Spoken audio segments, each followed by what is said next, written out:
En aquel tiempo estaba Jesús hablando a la gente cuando su madre y sus hermanos se presentaron fuera tratando de hablar con él. Uno se lo avisó: tu madre y tus hermanos están fuera y quieren hablar contigo.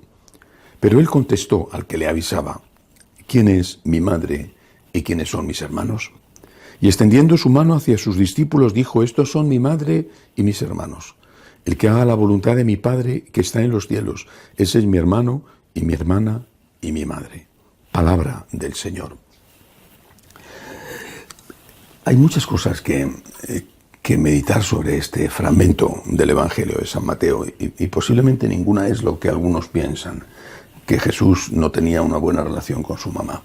Al contrario, primero habría que haber escuchado el tono de voz con que habló el Señor, que es fundamental para entender lo que quería decir. No es lo mismo un tono de voz despectivo que un tono de voz amable o incluso pedagógico.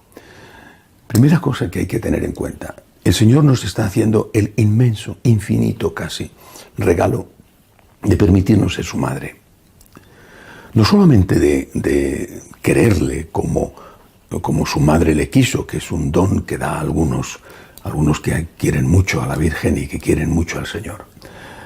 Es que es un paso más, es permitirle ser su madre. Quererle como su madre, ser su madre. ¿Y cómo es posible eso? Él lo explica.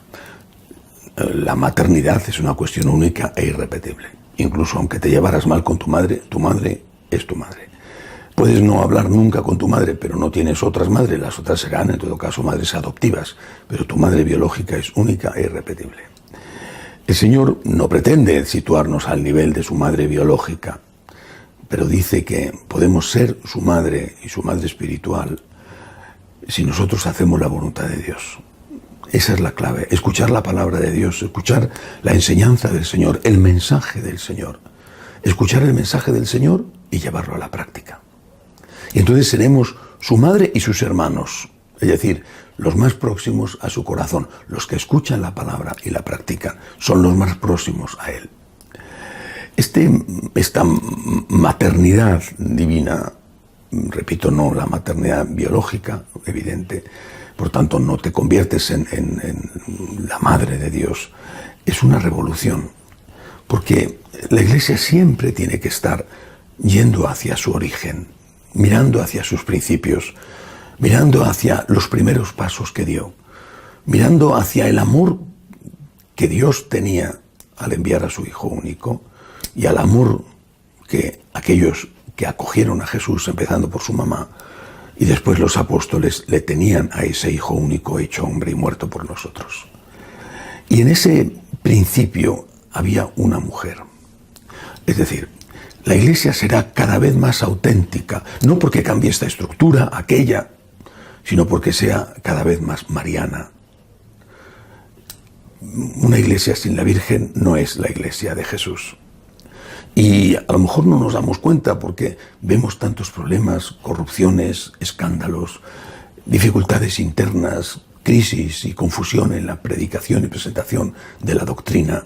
Vemos tantas cosas que nos están lacerando, que nos están hiriendo, pero a lo mejor no vemos cuál es la raíz última del problema.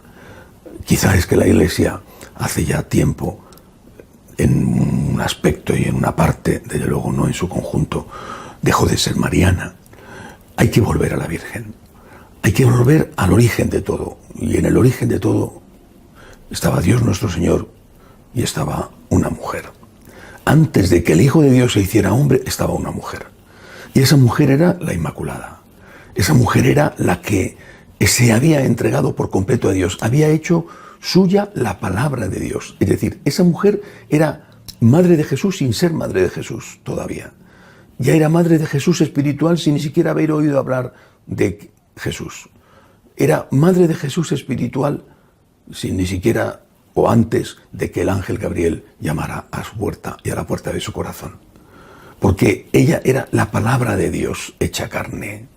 Es decir, ella era aquella que se había entregado por completo al Señor. No es que su entrega comenzó cuando le dijo sí al ángel: aquí está la esclava del Señor, hágase en mí según tu palabra, sino que porque su entrega había comenzado antes, preservada por una gracia de Dios de cara a aquel momento extraordinario del pecado original, pero después conservada por ella, con sin duda sacrificio y con fidelidad a la gracia de Dios. Esa mujer era la palabra de Dios, hecha carne de otra manera, no en el sentido de Jesús, palabra de Dios, verbo eterno del Padre, sino en el sentido de hacer la voluntad de Dios. Y por eso, porque era madre espiritual de Jesús, pudo ser después madre biológica. Nosotros tenemos que intentar ser la madre de Jesús desde ese punto de vista espiritual, con los 5 puntos de la maternidad. Jesús en medio nuestro para que el Señor nazca. Cuidar de Jesús donde Él está, especialmente los que más sufren. Evangelizar, es decir, educar a Jesús, evangelizar siempre. Defender a Jesús de los enemigos de fuera y de los enemigos de dentro. Y luego unirnos a Jesús crucificado, pidiéndole la fuerza que no tenemos para abrazar la cruz, porque así estamos con Él. No solamente estamos como Él, sino que estamos con Él, somos Él. Que la Iglesia vuelva a María y que cada uno de nosotros vuelva a María para hacer aquello que Dios quiere de nosotros. Que así sea.